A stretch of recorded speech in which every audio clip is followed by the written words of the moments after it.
Hello everyone, welcome to the commerce classes with Pankaj Chopra. बेटा, आज हम लोग पढ़ने वाले हैं नेचर ऑफ मैनेजमेंट कि मैनेजमेंट का नेचर क्या है।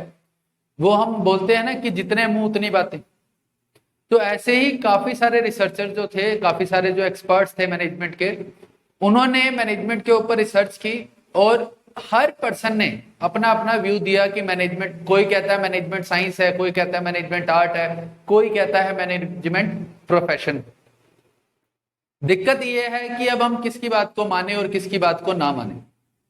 तो मैंने यहाँ पे सिंपली लिखा है nature of management, management as a science, management as a art, management as a profession. तो इसका एक सिंपल सा तरीका यह है, अगर हम किसी भी चीज को किसी के साथ कंपेयर करते हैं तो हमारे को पता चल जाता है कि ये उसके जैसा है या नहीं है। अगर हम मैनेजमेंट के फीचर्स को साइंस के फीचर, आर्ट्स के फीचर और प्रोफेशन के फीचर्स के साथ कंपेयर करें, कंपैरिजन उनका करें उनके साथ, तो हमारे को यह पता चल जाएगा कि मैनेजमेंट का नेचर क्या है, क्या वो साइंस है, क्या वो आर्ट है, क्या वो प्रोफेशन। ठीक है बेटा। तो सबसे पहले जो है वो है मैनेजमेंट का कंपैरिजन हम करेंगे साइंस के साथ कि मैनेजमेंट का नेचर क्या है, मैनेजमेंट साइंस है या नहीं है। तो बेटा, साइंस का मतलब क्या होता है? साइंस का मतलब है it refers to systematised body of knowledge that explain certain general truths. वो कहता है साइंस एक सिस्टमैटिक बॉडी ऑफ नॉलेज है जो कुछ जनरल ट्रूथ्स हैं उनको एक्सप्लेन करता है। ठीक है। मैनेजमेंट के साथ भी ऐसा ही है बेटा। मैनेजमेंट में भी सिस्टमैटिक बॉडी ऑफ नॉलेज है जिसको आप इजीली वेरीफाई कर सकते हो। साइंस के अंदर क्या होता है कि साइंस के अंदर वेरिफिकेशन चाहिए होती है कि जो भी आप काम कर रहे हो वो वेरीफाई कर सकते हो या नहीं कर सकते। तो मैनेजमेंट के अंदर भी ऐसे आप वेरिफिकेशन कर सकते हो। जैसे कि मैं आपको एग्जांपल दूं, अगर आप इंजीनियरिंग की स्टडी कर रहे हो, इंजीनियरिंग की स्टडी करके वहां पे सारी की सारी थियोरटिकल नॉलेज जब हम एक्वायर करते हैं, जब हम सारी की सारी थियोरटिकल नॉलेज एक्वायर करते हैं तो उसको साइंस बोला गया। यहां मैं आपको रीड आउट करके दिखाता हूं क्या लिखा हुआ मीनिंग ऑफ साइंस में। Science refer to that systematic body of knowledge which is acquired on the basis of observation and experiments and verification of this knowledge is possible. वो कहता है साइंस एक सिस्टमैटिक बॉडी ऑफ नॉलेज है जो कि हम किसके बेसिस पे ऑब्टेन करते हैं? ऑब्जर्वेशन के बेसिस पे, एक्सपेरिमेंट के बेसिस पे और वेरिफिकेशन के बेसिस पे। क्या होता है, किसी भी चीज को जब हम रिसर्च में लेके आते हैं तो सबसे पहले उसको ऑब्जर्व किया जाता है। ऑब्जर्व करने के बाद कि ऐसा हो रहा है, ऐसा मतलब वो कॉन्टिन्यूअस चेकआउट करते रहते हैं कि हर किसी के साथ ऐसा हो रहा है या नहीं हो रहा। फिर उसके बाद वो उसके ऊपर रिसर्च करते हैं। जैसे अभी कोरोना चल रहा है बेटा, कोरोना के अंदर क्या होता है, उन्होंने क्या किया कि जो कोरोना है उसको ऑब्जर्व किया। उन्होंने ऑब्जर्व करके क्या देखा कि उसके लक्षण क्या क्या निकल के आ रहे हैं, उसके सिम्टम्स क्या क्या होते हैं, ऑब्जर्व कर लिया। फिर रिसर्च करी उसकी कि क्या ये जो कोरोना है ये किसकी वजह से हो रहा है, किसकी वजह से हो रहा है, इसके अंदर क्या क्या सिम्टम्स आएंगे। और उसके बाद आप देखते हो जिसको भी कोरोना होता है उसके जो सिम्टम्स होते हैं ऑलमोस्ट क्या होते हैं, सिमिलर होते हैं। तो साइंस जो है वो ऑब्जर्वेशन, रिसर्च और वेरिफिकेशन के ऊपर बेस्ड है। तो इसका फर्स्ट फीचर जो है वो है systematised body of knowledge, that is systematic body of knowledge. कि साइंस के अंदर जो बॉडी ऑफ नॉलेज है वो सिस्टमैटिक है। मैनेजमेंट के अंदर भी सेम ऐसी है। मैनेजमेंट के अंदर भी जितने भी प्रिंसिपल्स डेवलप किए गए हैं वो सारे के सारे ऑब्जर्वेशन के ऊपर बेस्ड हैं, फिर उसके ऊपर रिसर्च की गई और उसके बाद उसका वेरिफिकेशन किया गया। तो इसलिए जो फर्स्ट फीचर है साइंस का वो मैनेजमेंट के अंदर भी अवेलेबल है। साइंस के अंदर भी सिस्टमैटिक बॉडी ऑफ नॉलेज होता है और सेम ऐसे ही मैनेजमेंट के अंदर भी सिस्टमैटिक बॉडी ऑफ नॉलेज होता है। ठीक है, मैं आपको एक बार पॉइंट रीड आउट करके बताता हूं बुक के अंदर क्या लिखा हुआ है। It is necessary for science to be systematic body of knowledge. Management is also a systematic body of knowledge because it has its own on theory and principle which are developed by the management expert after the year of research. जैसे science के अंदर जितनी भी theoretical knowledge है वो सारी की सारी ऑब्जर्वेशन, रिसर्च और वेरिफिकेशन के ऊपर बेस्ड है। मैनेजमेंट में भी ऐसे हैं, जितने भी प्रिंसिपल्स बनाए गए हैं, जो भी थ्योरीज बनाई गई हैं, एक्सपर्ट ने जो थ्योरीज दी हैं, वो सारी की सारी किसके ऊपर बेस्ड हैं? ऑब्जर्वेशन के ऊपर बेस्ड होती है। ठीक है, तो फर्स्ट फीचर मैच होता है। तो यहां पे आप मान सकते हो कि मैनेजमेंट जो है वो साइंस है, इस फीचर के हिसाब से ये मैच हो गया। ये क्या हो गया? मैच हो गया ये feature. Number 2, principles based on experimentation. Science के जितने भी प्रिंसिपल्स होते हैं, जितने भी प्रिंसिपल बनाए गए हैं, वो सारे के सारे किसके ऊपर बेस्ड होते हैं? एक्सपेरिमेंट के ऊपर बेस्ड होते हैं। साइंस के अंदर आपको पता ही है, कोई भी प्रिंसिपल बनाया जाता है। जैसे मैं आपको एक सिंपल सा एग्जांपल दूं जो सबको पता होता है कि पानी जो है, वाटर जो है, वो 0 डिग्री सेल्सियस पे फ्रीज हो जाता है, बर्फ में कन्वर्ट हो जाता है। और अगर उसको 100 डिग्री टेम्परेचर के ऊपर ले जाएं तो वो स्ट्रीम में कन्वर्ट हो जाता है। छोटे होते टाइम हमने साइंस में पढ़ा है ना कि 0 डिग्री सेल्सियस पे पानी जो है वो बर्फ में कन्वर्ट हो जाएगा और 100 डिग्री पे वो किस में कन्वर्ट हो जाएगा? भाप में, यानी कि स्ट्रीम में। तो उन्होंने क्या किया? उन्होंने अलग अलग जगह जाके इस चीज के ऊपर एक्सपेरिमेंट किया। एक्सपेरिमेंट करने के बाद इसको प्रिंसिपल बना दिया कि ऐसा करोगे तो ऐसा होगा। तो बेटा मैनेजमेंट के अंदर भी ऐसा ही होता है। मैनेजमेंट के भी जो प्रिंसिपल्स हैं वो काफी एक्सपेरिमेंट के ऊपर बेस्ड हैं। तो जब वो प्रिंसिपल बनाते हैं तो उससे पहले उसके ऊपर एक्सपेरिमेंट करते हैं, उसको ऑब्जर्व करते हैं, बार बार ट्राई करके देखते हैं कि इसका रिजल्ट सिमिलर आता है या नहीं आता। तो मैनेजमेंट में भी एक्सपेरिमेंट के ऊपर बेस्ड है प्रिंसिपल, साइंस के अंदर भी प्रिंसिपल जो है वो किसके ऊपर बेस्ड होते हैं? एक्सपेरिमेंट के ऊपर। तो ये फीचर भी क्या होता है? मैच हो जाता है। ये फीचर भी क्या है? मैनेजमेंट का और साइंस का मैच हो गया। इन दो फीचर की बात करें तो इनके हिसाब से हम बोल सकते हैं कि मैनेजमेंट क्या है? साइंस। फर्स्ट ये यहां पे गए, यूनिवर्सल वैलिडिटी। यूनिवर्सल वैलिडिटी बेटा आप चाहे कहीं पे भी जाओ, किसी भी तरीके का पानी उठाओ, उसको अगर 0 डिग्री पे लेके गए तो वो 101%, चाहे आप इंडिया में हो, चाहे आप ऑस्ट्रेलिया में हो, चाहे आप कहीं भी हो, कहीं भी जाओ, 100 डिग्री पे वो क्या होगा? स्ट्रीम में कन्वर्ट होगा ही होगा। और 0 डिग्री पे वो क्या होगा? फ्रीज होगा। ये वाटर के ऊपर उन्होंने प्रिंसिपल बना रखा। इसकी यूनिवर्सल वैलिडिटी है, कहीं भी जाओ सेम रिजल्ट आएगा, थोड़ा सा भी चेंज नहीं होगा, बिल्कुल भी चेंज नहीं होता। लेकिन मैनेजमेंट जो है, मैनेजमेंट के जो प्रिंसिपल हैं उनकी भी यूनिवर्सल वैलिडिटी है, लेकिन 101% श्योरिटी नहीं है कि अगर कोई प्रिंसिपल मैंने इंडिया के अंदर अप्लाई किया तो उसका रिजल्ट जो निकल के आया वही सेम टू सेम रिजल्ट उसका ऑस्ट्रेलिया में निकल के आएगा, वही सेम टू सेम रिजल्ट उसका ऑस्ट्रेलिया में निकल के आएगा। ऐसा पॉसिबल नहीं है। ठीक है, तो इन बेसिस पे हम ये कह सकते हैं कि systematised body of knowledge management में भी है, साइंस में भी है, तो हम बोल देते हैं साइंस है। Principle based on experimentation, management के भी एक्सपेरिमेंट के ऊपर बेस्ड है, साइंस के भी एक्सपेरिमेंट के ऊपर बेस्ड है, तो हम बोल सकते हैं कि ये साइंस है। लेकिन यूनिवर्सल वैलिडिटी की बात जब आती है तो ये क्या हो जाता है? मिसमैच हो जाता है। मिसमैच मतलब कि ये प्रिंसिपल जो है या ये जो फीचर है वो मैच नहीं होता।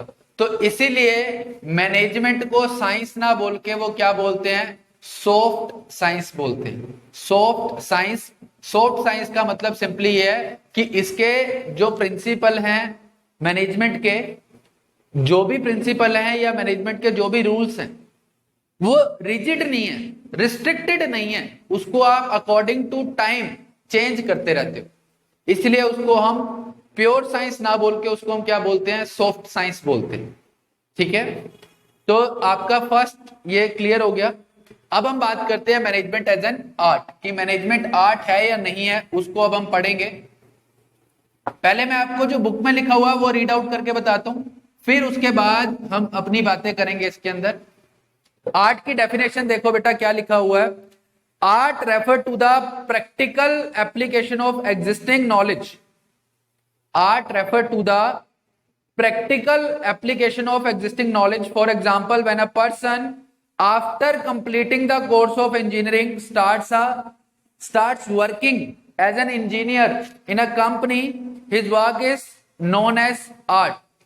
वो क्या कहता है कि सर आर्ट का मतलब क्या है? जब आपके पास कोई एग्जिस्टिंग थियोरटिकल नॉलेज है, आपके पास कोई नॉलेज है, लेकिन जब हम उस नॉलेज को अप्लाई कर रहे हैं, फर्क समझो बेटा। साइंस के अंदर क्या है कि जो नॉलेज है उसको एक्वायर करना, आर्ट के अंदर क्या है, उस नॉलेज को जो आपने स्टडी कर ली, जो नॉलेज एक्वायर कर ली, उसको अप्लाई करना, वो आर्ट। आर्ट क्या है कि जो भी एग्जिस्टिंग थियोरटिकल नॉलेज है उसको अप्लाई करने को हम क्या बोलते हैं? आर्ट बोलते हैं। आगे वो बोलता है कि इसके जो फीचर्स है वो ये हैं: existence of theoretical knowledge, personalised application based on practice and creativity. तो पहला जो इसका फीचर है वो कहता है कि इसके अंदर थियोरटिकल नॉलेज की एग्जिस्टेंस होनी चाहिए। अगर आप उसको आर्ट बनाना चाहते हो तो उसके लिए थियोरटिकल नॉलेज ऑफ एग्जिस्टेंस होनी चाहिए। तो मैनेजमेंट के अंदर भी ऐसा ही है बेटा, मैनेजमेंट के अंदर भी ऐसा ही होता है। मैनेजमेंट के अंदर ऑलरेडी अगर जो मैनेजर बनेगा वो क्या करेगा? पहले सारी की सारी आपने 11th में जैसे बिजनेस स्टडीज पढ़ी, 12th के अंदर बिजनेस स्टडीज पढ़ी, आगे ग्रेजुएशन में जाके बिजनेस स्टडीज पढ़ोगे और उसके बाद पोस्ट ग्रेजुएशन में भी जाके आप बिजनेस स्टडीज पढ़ते हो। तो इससे क्या है, आपने जो मैनेजमेंट है उसके लिए एक थियोरटिकल नॉलेज एग्जिस्ट करती है। आर्ट भी क्या कहती है कि जो भी आप आर्ट में कन्वर्ट करना चाहते हो उसके लिए पहले कोई ना कोई थियोरटिकल नॉलेज एग्जिस्ट करती है।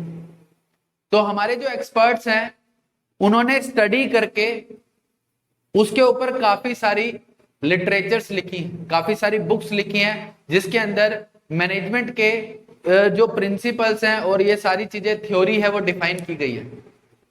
तो फर्स्ट फीचर जो है, आर्ट कहता है कि अगर थियोरटिकल नॉलेज एग्जिस्ट करती है तो वो आर्ट है।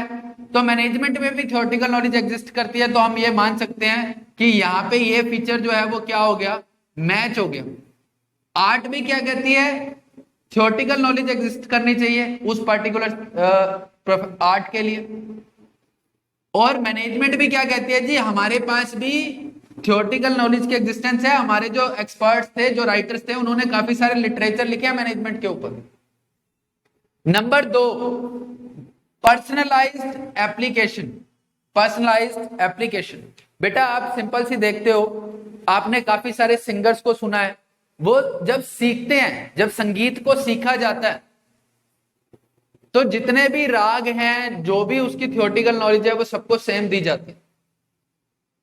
म्यूजिक के अंदर जितने भी राग वगैरह होते हैं, जितने भी सुर हैं, जितने भी ताल हैं, वो सब सारे के सारे सिंगर्स को सेम सिखाए जाते हैं। लेकिन जिस टाइम वो उसको अप्लाई करते हैं सबका मेथड अलग अलग होता है। तो वो क्या है? Personalised application. जो आपने नॉलेज एक्वायर कर ली उसको आप अप्लाई कैसे कर रहे हो वो पर्सन टू पर्सन डिपेंड करता है। अब आर्ट के अंदर ये है, जैसे मैं आपको बताऊं कि अगर मिक्का है, मिक्का सिंह सॉन्ग अगर सिंग कर रहा है, गाना गा रहा है, उसका अलग एक मेथड है। अरिजीत सिंह जब गाने गाता है उसका अलग मेथड है। सोनू निगम जब गाने गाता है उसका अलग मेथड है। लता मंगेशकर गाने गाते थे उसका अलग मेथड था। तो उसका रीजन क्या था? सबने सुरताल तो सेम ही सीखे थे, जो थियोरटिकल नॉलेज थी वो सबने सेम एक्वायर करी, लेकिन उसको अप्लाई करने के लिए पर्सनलाइज्ड स्किल चाहिए होती हैं। अगर पर्सनलाइज्ड स्किल हैं तो हम मानते हैं कि वो आर्ट। अब आ जाओ बेटा, मैं मैनेजमेंट के ऊपर लेके आता हूं। कितनी ही बड़ी बड़ी कंपनीज हैं, चाहे आप एप्पल लो, माइक्रोसॉफ्ट लो, काफी कंपनीज बड़ी हैं, एयरटेल ले लो, या फिर आप कोई भी कंपनी उठाओ, तो क्या होता है, उनके जो मैनेजर होते हैं, पढ़ के तो सब सेम आते हैं, पढ़ा सबने सेम होता है, लेकिन उस नॉलेज को एक्वायर कैसे करा, मेथड सेम, लेकिन उसको यूज कैसे कर रहे हैं वो अलग अलग है।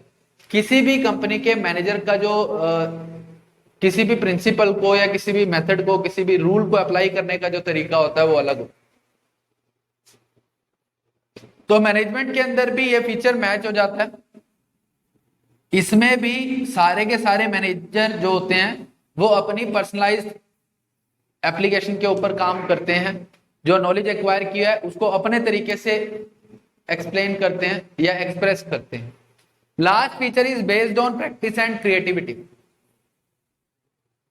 अब आप बहुत ही सिंपल सी मैं आपको बात बताता हूं, आप ड्राइंग बनानी स्टार्ट कर दो, आर्टिस्ट होता है ना, ड्राइंग बनानी स्टार्ट कर दो। आप आज ड्राइंग बनाओगे, फिर कल बनाओगे, फिर परसों बनाओगे, कॉन्टिन्यूअस प्रैक्टिस करते रहोगे, तो जो पहले दिन बनाई थी और जो एक साल बाद बनाई थी दोनों सेम होंगी या नहीं होंगी? दोनों सेम होंगी या नहीं होंगी? कंफर्म नहीं होंगी। Reason is practice.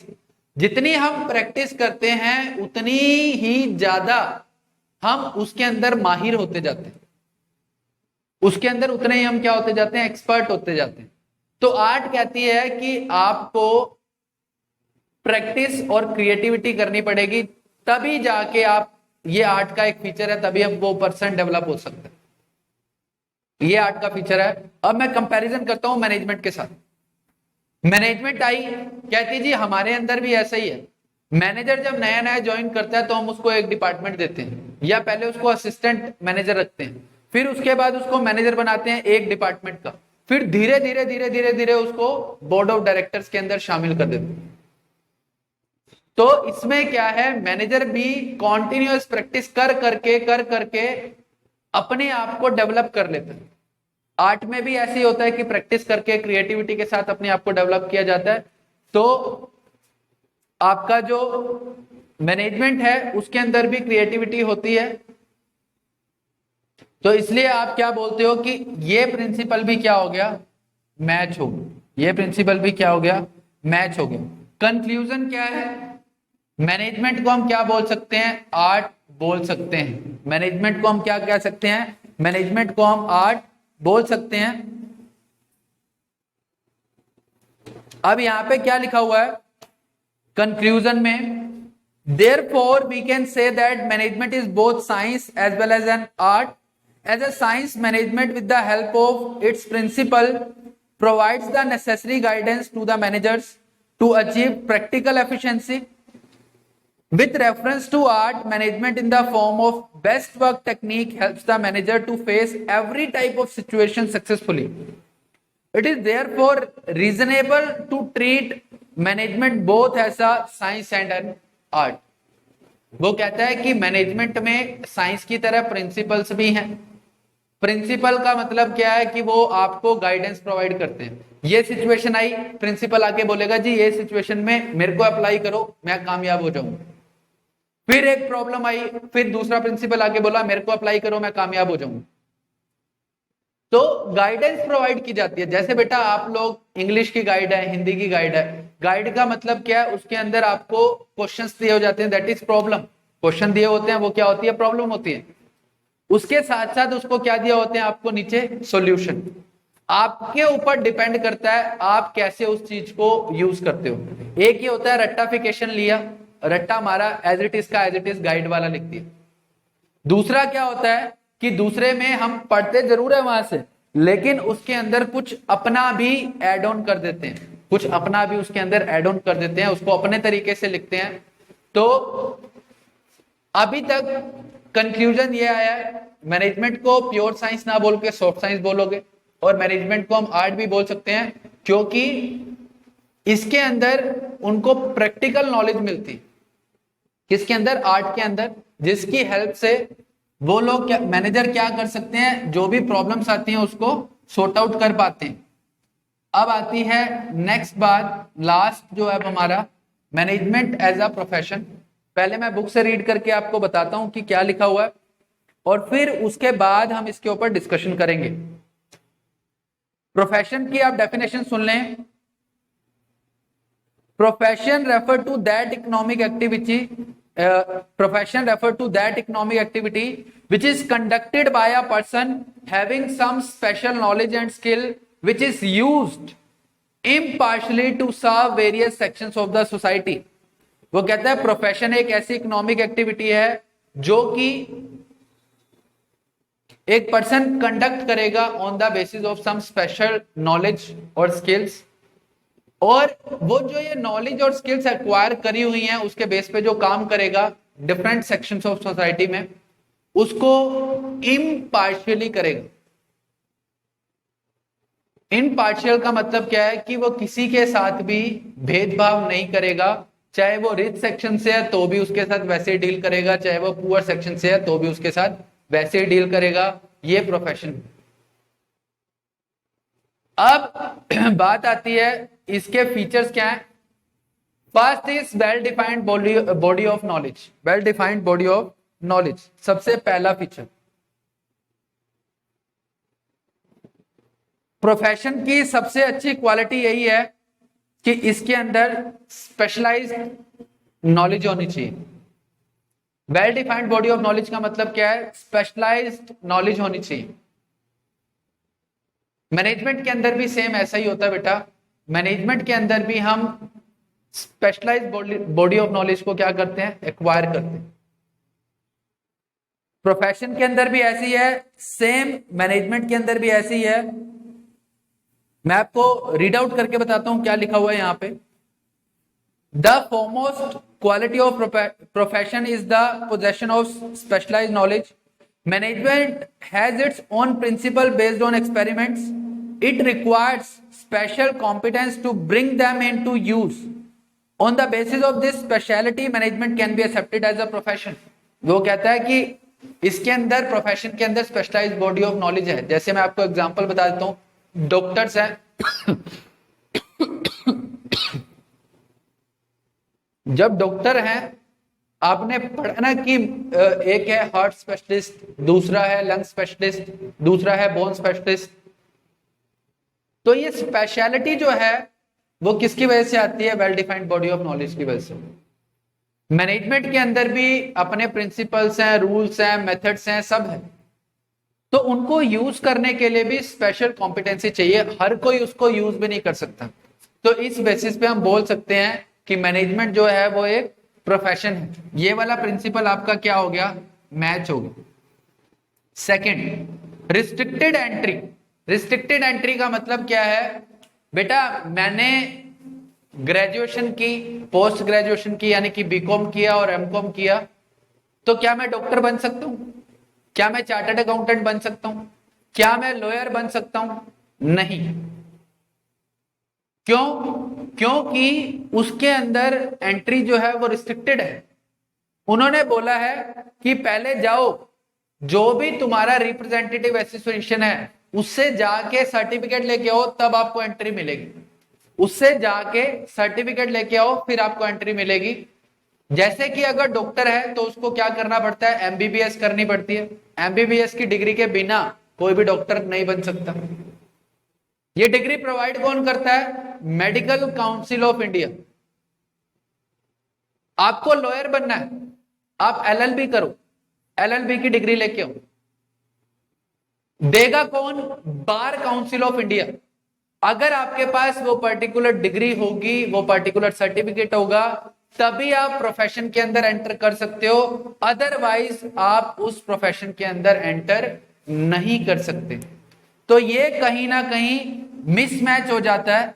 ये कहीं ना कहीं मिसमैच हो जाता है मैनेजमेंट का और प्रोफेशन का।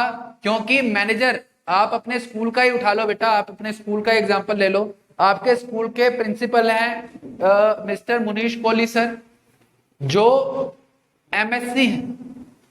उन्होंने क्या किया है? एमएससी किया हुआ। एमएससी कहां से है? साइंस स्ट्रीम से है। काम क्या कर रहे हैं वो? मैनेजमेंट का। तो बेटा मैनेजर के लिए कोई क्वालिफिकेशन अभी सबने रिस्ट्रिक्ट नहीं करा कि ये क्वालिफिकेशन होगी तभी आप मैनेजर बन सकते हो, कि आपके पास एमबीए होगी तभी आप मैनेजर बनोगे, अदरवाइज आप मैनेजर नहीं बन सकते। ऐसा नहीं है अभी फिलहाल। हाँ, ऑन द वे है।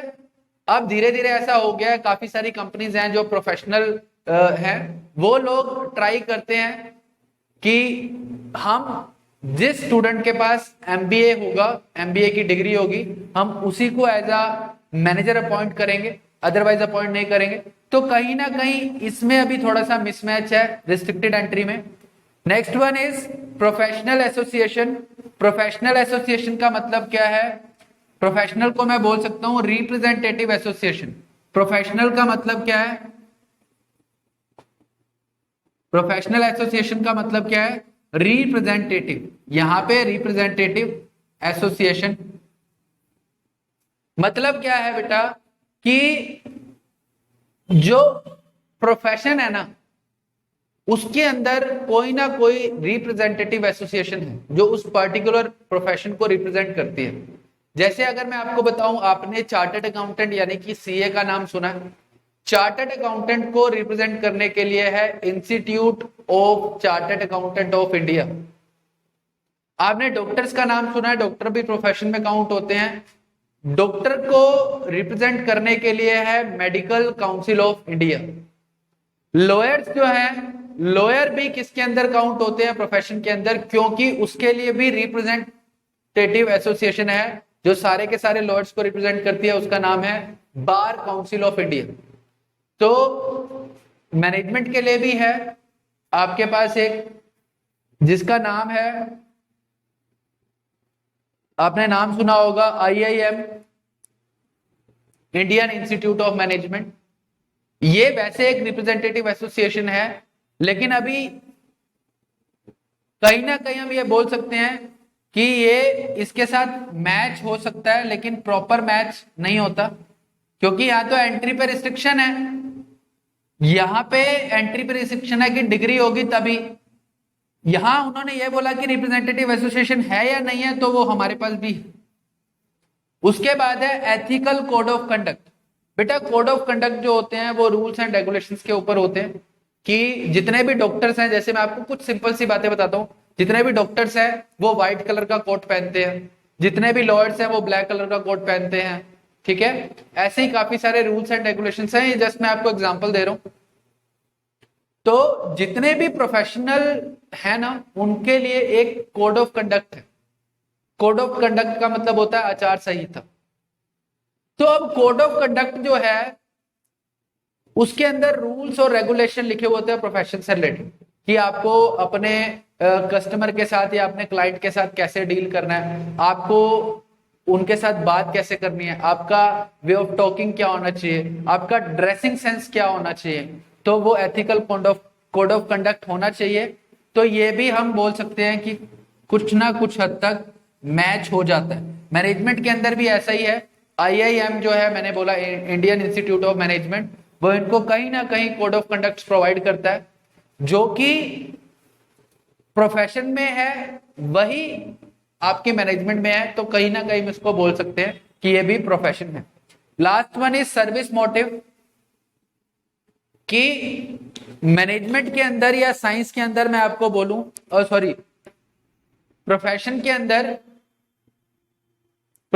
अंदर सर्विस मोटिव होना बहुत जरूरी है।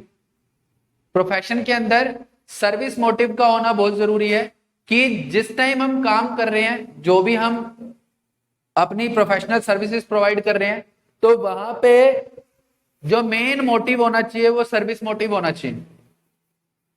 वहां पे जो प्राइमरी मोटिव, प्राइमरी ऑब्जेक्टिव जो होगा वो क्या होना चाहिए? Service motive. जैसे कि डॉक्टर्स जो है, बोला जाता है कि डॉक्टर का पहला काम है जान बचाना, अपने पेशेंट को ट्रीट करना, ये उनको बताया जाता है। तो मैनेजमेंट में भी कहीं ना कहीं काफी हद तक सर्विस मोटिव इंक्लूड होता है।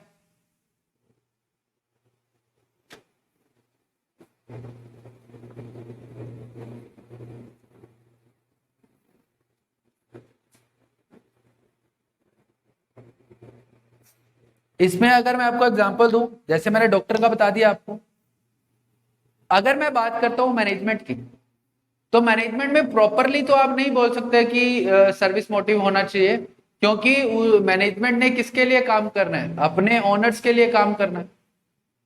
लेकिन उसका कहीं एक ऑब्जेक्टिव, जो एक रिस्पॉन्सिबिलिटी होती है जिसको हम बोलते हैं सोशल रिस्पॉन्सिबिलिटी, सोशल रिस्पॉन्सिबिलिटी जो है वो क्या होती है कि अपने सोसाइटी को डेवलप करना, उनको चीप प्राइसेस के ऊपर प्रोडक्ट प्रोवाइड करना, better quality of education provide करना, सोसाइटी के डेवलपमेंट में हेल्प करना। तो कहीं ना कहीं प्रॉपर नहीं बोल सकते, लेकिन ये भी मिसमैच हो जाता है, ये भी मिसमैच हो जाता है। यहां तो सर्विस मोटिव आता ही आता है अगर प्रोफेशन है, लेकिन मैनेजमेंट के अंदर ये कहीं ना कहीं मिसमैच है। तो आप मैनेजमेंट को प्रॉपर प्रोफेशन नहीं बोल सकते, आप ये बोल सकते हो ये ऑन द वे।